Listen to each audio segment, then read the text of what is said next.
Salut à tous, alors on se retrouve aujourd'hui pour la présentation d'une nouvelle série qui sortira soit le dimanche ou soit le lundi en fonction de ce qui est le mieux pour vous et pour moi. Alors on appellera ça point de vue sur la semaine ou vue sur la semaine. Alors ça sortira, alors on verra, vous me direz ce qui est le mieux, soit une fois par semaine, soit une fois toutes les 2 semaines en fonction de ce qui s'est passé et du temps, ou vous me direz. Alors, ce sera sur les trois activités. Alors, le maraîchage, l'activité principale, les grandes cultures et la partie élevage. Alors, c'est-à-dire élevage chez quelques moutons et des poules pondeuses. Et il y aura la partie matérielle aussi, entretien du matériel, tout ce qui s'est passé dans la semaine. Alors, sans plus attendre, on va commencer tout de suite.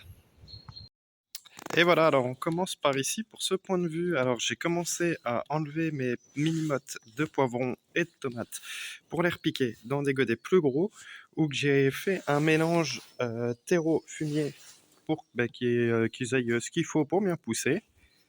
Voilà, alors je vous montre ça et je vais vous montrer la suite juste après où que je les emmène une fois que c'est remis en pot comme ça. Et aussi avant de vous emmener où que j'emmène les pots, je voulais vous parler de cette petite planche que je vous ai déjà parlé de semis de chez Shopix. Alors j'en suis très content parce que quand vous enlevez les mottes, elles viennent très bien. Bon, je vais vous montrer sur celle-là que je vais pas garder parce qu'ils sont trop petits et tout rafraîchit. On tire la motte, hop, bon, je vais les prendre par là. Et regardez, la motte, elle sort, mais impeccable. Alors pour la repoter après ou la repiquer directement en plein champ, c'est nickel. Puis elle se tient, hein, je peux la poser, elle se tient nickel. Bon là elle est pas droite, mais vous voyez, elle se tient super bien. Alors j'en suis très content. Alors ça c'est un plan que je vais pas garder parce que comme vous voyez il est tout défraîchi. Mais c'est bon parce qu'il y en a eu des très jolis. Alors comme je vous avais dit, avec cette plante j'ai eu à peu près 80, ouais on va dire 75% de réussite parce que j'ai les chiens qui ont mis le nez dedans un moment et qui m'ont tout foutu en vrac, mais ça s'est bien reparti quand même parce que vous voyez sur cette planche il y en a des très jolis. Nous voici dans la partie où que je mets les plants une fois qu'ils sont en pot. Alors on a les tomates ici, les poivrons que je viens de monter, et là on a les melons. Alors il y a des plants de tomates qui ont un peu défraîchi, alors il y en a qui étaient moins vigoureux hein, que d'autres. Mais aussi il fait qu'il y a eu un problème de température, comme vous voyez. Au maximum, c'est monté à 26 aujourd'hui. Le minimum c'est 21, c'est normal, c'est qu'on n'est pas arrivé à la nuit, puis je l'avais reset, comme je vais le faire là maintenant. Hop, je reset. On a 22,7 parce que... on a 22,7, alors comment ça se fait qu'on a 22,7? Parce que je viens de baisser le chauffage, alors il y avait un petit problème de température. Alors du coup j'ai baissé les chauffages, alors on verra bien. C'est provisoire en attendant que le bâtiment, pour tous les plans, soit fait. Je l'ai mis ici à température. Parce que de toute manière, comme vous voyez, la petite table est pleine et puis c'est chez ma grand-mère surtout. Alors du coup, là c'est après l'arrosage. Alors, avec la caméra, ça se voit pas trop. Ça se voit, on croit que c'est beaucoup humidifié, mais pas tant que ça. Juste comme il faut. Alors pour les poivrons, la température serait idéale à 22, mais les tomates elles aiment un peu moins, on va dire. Donc voilà. Du coup, on verra demain comment que c'est. Euh, Au niveau de la température. Bah, elle a bien chuté, parce qu'au début il faisait vraiment trop chaud et là c'est baissé. Alors au niveau des fraises, comme vous voyez, là je viens d'en repiquer 6 autres. Sinon les autres, elles sont bien reparties, parce que pendant un temps je croyais qu'elles étaient un peu malades, mais elles sont bien reparties. Alors là ce que je suis en train de faire c'est enlever les branchages qui sont tombés dessus, parce que quand je les ai mis là, j'avais pas pensé à un truc, j'ai mis ma bâche pour pas avoir d'herbe à trop désherber. Et qu'est-ce que j'avais pas pensé? Bon, il y a des arbres pas très loin, alors du coup les branches tombent dessus. Alors j'ai quelques branchages à y retirer. Alors comme vous voyez, ça démarre de là jusqu'à là pour le moment. Alors on a un bon petit nombre de fraises, il y en a d'autres à repiquer qui vont arriver. Après ici on a la rhubarbe qui est super bien partie. Alors comme vous pouvez voir, il y a des belles feuilles en formation qui ont été bouffées un petit peu, mais sinon elles se développent bien, à part une petite qui est rouge en bas. Et là c'est pareil. super bien parti. Alors ce que je pense, c'est soit j'en mets tout le long là, et vu que ça va devenir volumineux, les fraises, je les déplacerai après, mais c'était peut-être un projet, parce que quand j'ai fait ça, j'ai fait trop vite. Je vais peut-être y faire une structure plus haute pour que ce soit à mon niveau. Et puis grillager aussi pour les oiseaux, protéger des oiseaux après. Et puis ben là, dans la continuité, je pense que je vais désherber ça. Parce que là, j'ai mon piquet de culture qui est tombé. Parce que de l'autre côté, j'y mets des animaux de temps en temps. Alors du coup, j'en mettrai peut-être encore un là et un là-bas. Alors, à voir tout ça. Alors voilà pour la partie fraise et rhubarbe. Sur l'avancée. Ah oui, puis j'y avais mis des piquets, parce qu'il y a eu pas mal de vent ces derniers temps, puis vu qu'elles étaient pas encore bien, les fraisiers n'étaient pas bien formés, au début, les trous faisaient que ça s'envolait et les fraises se retrouvaient en dessous de la bâche. Alors du coup, j'ai mis ces petits piquets le temps qu'elles se forment bien, et après je les enlèverai. Et voici la partie ail qui est dans l'herbe, parce que j'ai pas pu la désherber encore dû à la météo. Alors faut vraiment que je m'y attaque là, au beau temps, à tout désherber ça, mais elle est vraiment en catastrophe, la partie ail. Et ça va lui faire du bien quand je vais la défraîchir, ça va lui faire un sacré coup de bien. Alors comme vous pouvez le voir, quand on vide les planches, ben, on les re-remplit. Alors là on est reparti avec du sevis de poivron mais différent. L'autre c'était du Wonder California je crois, et là c'est du... Je sais plus trop, je vais vous dire ça. Alors ça c'est du YOLO Wonder, et ça c'est du Wonder California. Ou ouais, YOLO Wonder et Wonder California, ceux qui ont été faits ici. Et voilà. Et là c'est une planche de laitue qui est là. Alors sur les artichauts, la vidéo qui va sortir mercredi prochain, du coup le mercredi, ce mercredi-là, ils sont bien partis et bien implantés.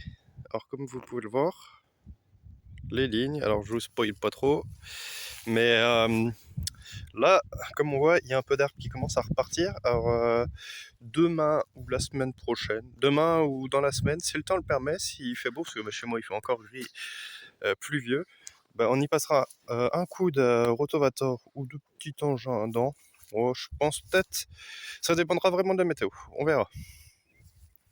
Comme ça, puis dans ce que je vous expliquais dans la vidéo qui va sortir mercredi, j'ai laissé un passage pour pouvoir y passer un engin, le petit tracteur avec du matériel pour le désherbage. Où que j'ai merdouillé un petit peu, c'est ici. Parce que le tracteur, je pense pas qu'il passera vraiment, ou peut-être qu'en serrant du côté de la clôture, où je pousserai peut-être un petit peu la clôture, on verra. Voilà. Ou après, s'il faut passer un petit coup de motoculteur thermique ou de petites ratisses pour pas que ça déborde sur les artichauts. Après, les artichauts, ils vont bien, quand ils seront bien partis, ça prendra de l'espace et puis ça le fera. Puis à force de marcher pour voir si ça se passe bien, et tout ça sur les côtés, ça va tasser aussi. Alors, on verra bien ce côté-là, mais peut-être qu'il y a assez d'espace, comme vous voyez, le tracteur est pas très gros. Je pense que ça le fera, en serrant bien là. Ou j'enlèverai peut-être le fil du bas pour passer. Parce que j'ai deux fils sur le côté. Alors voilà pour la partie artichaut. Pour la partie des carottes précoces, on voit que les lignes sont bien formées. Alors, quand on se met comme ça, on les voit mieux. Il y en a une là, une là, une là et une là. Alors, malgré les différentes coups de ratis que j'ai passées, vu que c'est du terreau naturel qu'il y a dedans, on retrouve plein de petites herbes qui poussent. Alors j'en ai enlevé pas mal juste avant de vous filmer la vidéo, j'en ai enlevé pas mal et puis j'en renleverai encore après. Mais je pense que je viderai l'année prochaine et je mettrai que du terreau haché dedans. Ça m'évitera peut-être un peu le désherbage. À voir. Si après c'est que comme ça c'est gérable. Mais sachant qu'après je vais avoir un autre châssis, un autre châssis, un autre châssis là-bas en cours. S'il y a de l'herbe comme ça à désherber petit à petit à la main, ça va pas trop le faire. Alors on verra bien. Après, s'il y a que de l'herbe, petite herbe comme ça, un coup de ratis et c'est bon. Et après, entre les rangs, elles vont grossir, vous connaissez. Et voilà pour la partie carottes. Alors comme on voit, vous voyez, elles sont bien parties, je les ai semées tant qu'assez fort. Alors il va y avoir de l'éclaircissage à faire dans les prochains jours. Mais sinon, je suis plutôt content de moi, de mon petit châssis. Alors il y a combien? On est à à peu près plus de 15. Là, c'est que je l'ai ouvert depuis un petit moment. Mais sinon, c'est nickel. Allez, je vais l'arroser et on passe à la suite. Alors en passant vite fait en tracteur, comme vous pouvez le voir, je vais continuer à mettre le fumier pour les prochaines plantations. Alors les petits pois n'étant pas levés, on passe à côté, alors on va passer vite fait. Hein. On ira voir ça dans les prochains rubriques vues sur la semaine, quand ils seront poussés, ou quand je ferai la suite, quand le temps s'y prêtera, parce que là, je sens des gouttes me tomber dessus. Alors comme vous voyez, il y avait des salades avant là qui étaient montées et que j'avais brisées, mais qui sont reparties. Alors on verra ce qu'on va en faire. Mais je les avais laissés pour les briser pour faire de l'engrais, parce que c'était des salades, des tests de salade et de l'invendu aussi. Alors comme ça me fait de l'engrais. Alors quand il y en a, je les coupe pour mes poules, qu'on verra dans une prochaine partie. Alors ça, c'était une autre bâche qui avait été mise, mais qui n'a pas servi. Alors on verra si elle sert cette année ou pas. Ou je l'enlèverai pour la mettre ailleurs. Et voilà. Voilà pour le moment. Et on va passer à côté de la serre. Voilà ce qui reste de la serre. Alors comme beaucoup qui l'avaient dit et qui étaient sceptiques sur la serre, alors je vais couper le tracteur. Et le frein à main, voilà. Il y en avait beaucoup qui étaient sceptiques, elle a fini par s'envoler. Du coup, j'ai eu plusieurs solutions et vous étiez plusieurs à être sceptiques. Alors pour tous ceux qui étaient sceptiques, il y a une solution très simple qu'on m'a donnée après parce que j'étais chez un de mes fournisseurs qui fait des serres comme ça aussi, un peu plus robustes avec des tubes un poil plus gros, mais pas beaucoup plus gros. Tout est boulonné par contre et vissé. Et il m'a dit ça marchait très bien, que les gens en étaient contents, mais il y avait des astuces pour pas qu'elles s'envolent. Parce que déjà, sur celle que j'avais achetée, la bâche sur les côtés était trop courte, alors elle a décroché, elle s'est déracinée de terre. Alors du coup, moi, mon fournisseur a des... mon fournisseur de serre et de planches de semis que vous connaissez, qui est... j'ai perdu son nom. Shopix de Chaland, voilà, qui m'ont dit ce qu'il fallait faire, c'était pas hésiter à creuser une tranchée pour enterrer toute cette tubulure-là. Tout ça, faut l'enterrer absolument. On perdra de la hauteur, mais c'est pas grave, elle décollera pas. Faut absolument enterrer tout ça, celle-là, là-bas, tac, comme ça bouge plus du tout. Ça bougera plus du tout. Puis bien sûr, les bâches sur les côtés sont bien plus longues que celle-là. Alors du coup, on pourra bien l'enterrer. Puis du coup, je vais reprendre une bâche chez eux pour celle-là. Et puis, il faudra juste qu'il n'y a pas eu trop de casse. La seule casse qu'il y a eu, c'est ça. Voilà. Alors, je remettrai un tube. J'en ai d'autres d'avance chez moi. Alors, j'en remettrai un et ce sera reparti. Mais on fera ça quand le temps s'y prêtera et qu'il y aura pas moins de vent, parce que le vent, c'est pas très grave. Mais surtout qu'il pleuve plus. Et je vous montrerai tout ça. Ah, puis ici, aussi, ce coin-là aussi, qui a été faussé un peu.